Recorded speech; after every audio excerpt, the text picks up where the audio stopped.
खोदापुर। जब 2018 विधानसभा चुनाव की बात करें तो खोदापुर खूब चला था। जी हां, बिलासपुर में जगह जगह खोदे गए गड्ढे, नाली, सड़क ने लगातार 3 विधानसभा चुनावों में काबिज बीजेपी को बिलासपुर से बाहर का रास्ता दिखा दिया था। इस बार यानी 2023 में फिर चिरपरिचित बीजेपी के अमर अग्रवाल और कांग्रेस के शैलेश पांडे के बीच मुख्य मुकाबला है। इस बार का माहौल कैसा है, मुद्दे क्या हैं? नमस्कार, मैं हूं नवीन और आज नेताजी का लेखा जोखा में बात करेंगे इसी बिलासपुर विधानसभा के बारे में।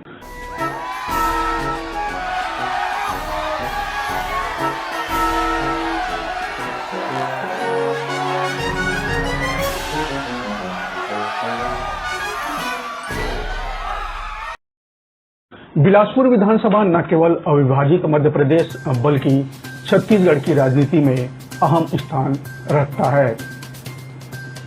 विधानसभा क्षेत्र में भाजपा का दबदबा छत्तीसगढ़ के गठन के बाद से ही बना हुआ है।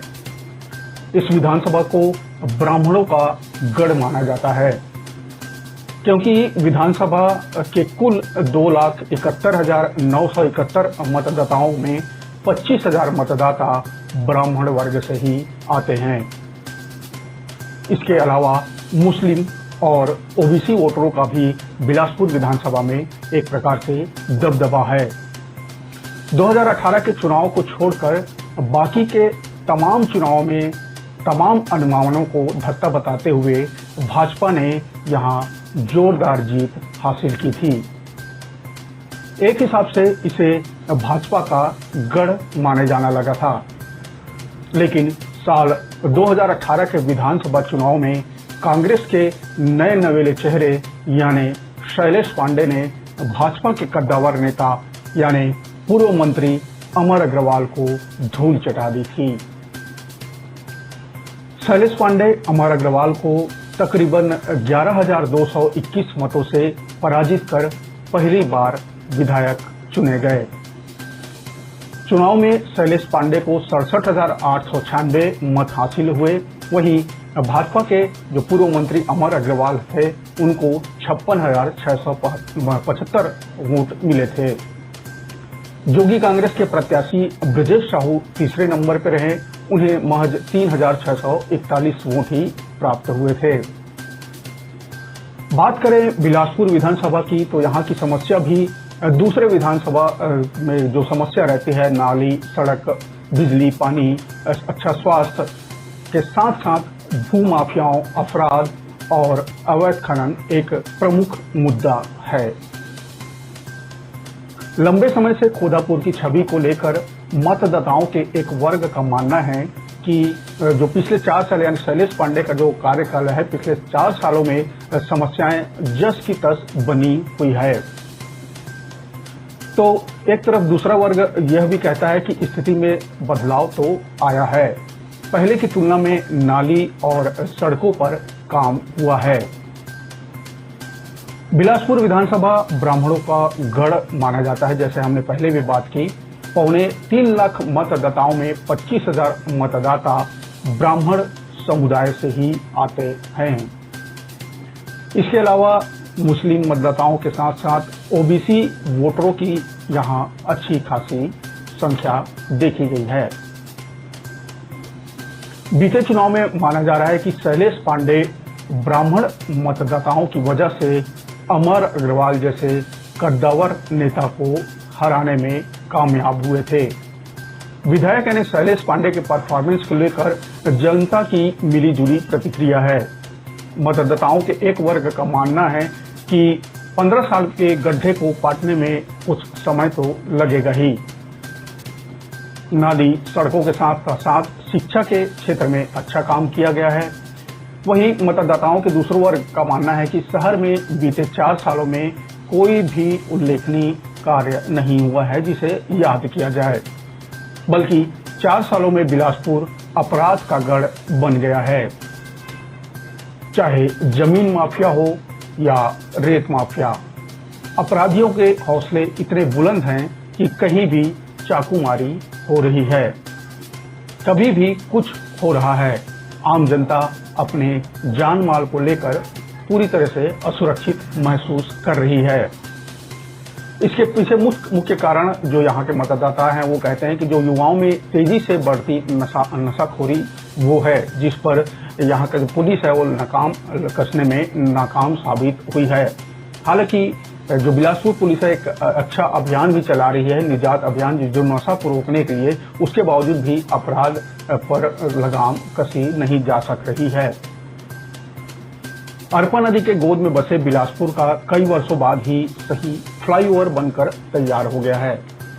मुख्य सड़क को चकाचक कर दिया गया है। आप देखेंगे तो आपको चौड़ी चौड़ी सड़कें और साफ सुथरी सड़कें जरूर दिखेंगी। दुधिया लाइट से हाई कोर्ट से लेकर बात करें कोनी सेंद्री तक तो रोड पूरा जगमगा उठा है। लेकिन साथ ही साथ हम कई कॉलोनियों की बात करें तो सड़कें और भी खराब हैं। यहां बता दें कि बिलासपुर को देश के पहले 100 स्मार्ट सिटी में शामिल किया गया है। यहां जो निर्माणाधीन multi speciality hospital, Tifra flyover और अरपा नदी के निर्माणाधीन 2 बैराज ने लोगों के मन में विकास की आस तो निश्चित ही जगाई है। अरपा पार सरकंडा बिलासपुर का एक बड़ा इलाका है। इसका अपना खास महत्व और दबदबा है। भाजपा के नजरिए से देखें तो प्रतिबद्ध मतदाताओं की अच्छी खासी संख्या सरकंडा इलाके से आती है। बीते विधानसभा चुनाव में अरपा पार सरकंडा में भाजपा को निराशा हाथ लगी थी। वहीं दूसरी ओर पिछले 5 सालों में कांग्रेस ने सरकंडा के महत्व को भांप लिया। यहाँ चौड़ी सड़कें बनाई, सेंट्रल लाइब्रेरी का निर्माण हो चुका है, गरीबों के लिए पक्का आवास से लेकर कामकाजी महिलाओं के लिए हॉस्टल, चाहे बात करें खेल परिसर, स्वर्गीय BR यादव खेल स्टेडियम का निर्माण कार्यों की सौगात देकर मतदाताओं को साधने की कोशिश तो की ही गई।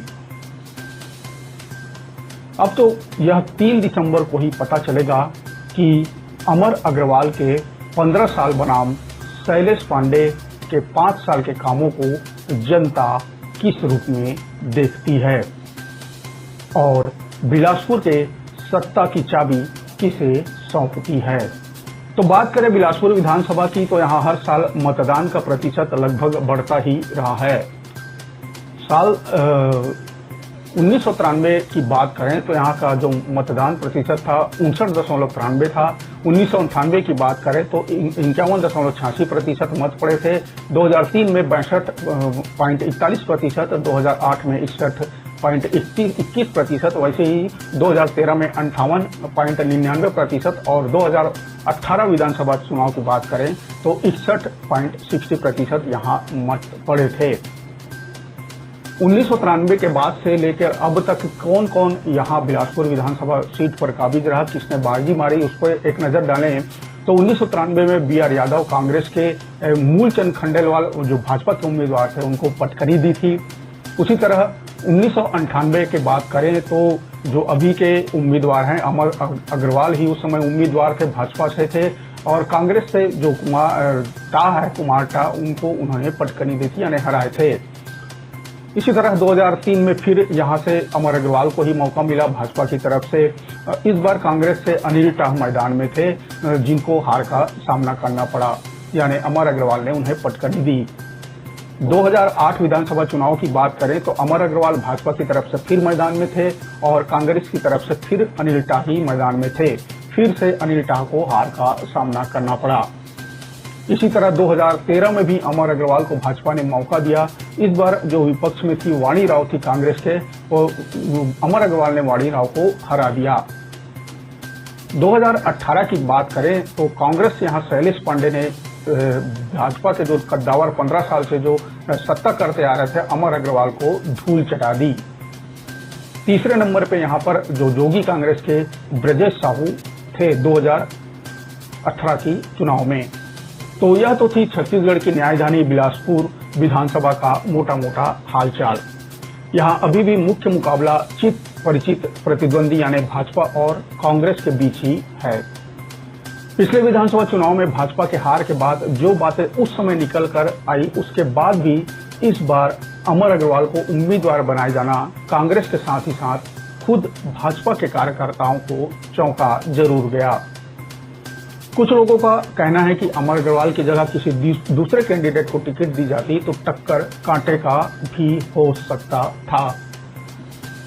फिलहाल अमर अग्रवाल ऊपर केंद्रीय नेतृत्व ने फिर भरोसा जताया है, तो इधर कांग्रेस के लोग शैलेश पांडे को लेकर इस कारण आश्वस्त थे कि उनकी सेटिंग टीएस बाबा से अच्छी खासी है और टीएस बाबा केंद्रीय चुनाव समिति में भी हैं। फिलहाल नेताओं का हर गली मोहल्ले में मतदाताओं से मेल मुलाकात शुरू हो गई है। यह मेल मुलाकात कितना वोटों में तब्दील हो पाती है, इसके लिए हमें इंतजार करना होगा 3 दिसंबर का। आज बस इतना ही। अगले अंक में बात करेंगे किसी नए विधानसभा के बारे में। मुझे दीजिए इजाजत। नमस्कार, राम राम, जय जोहार।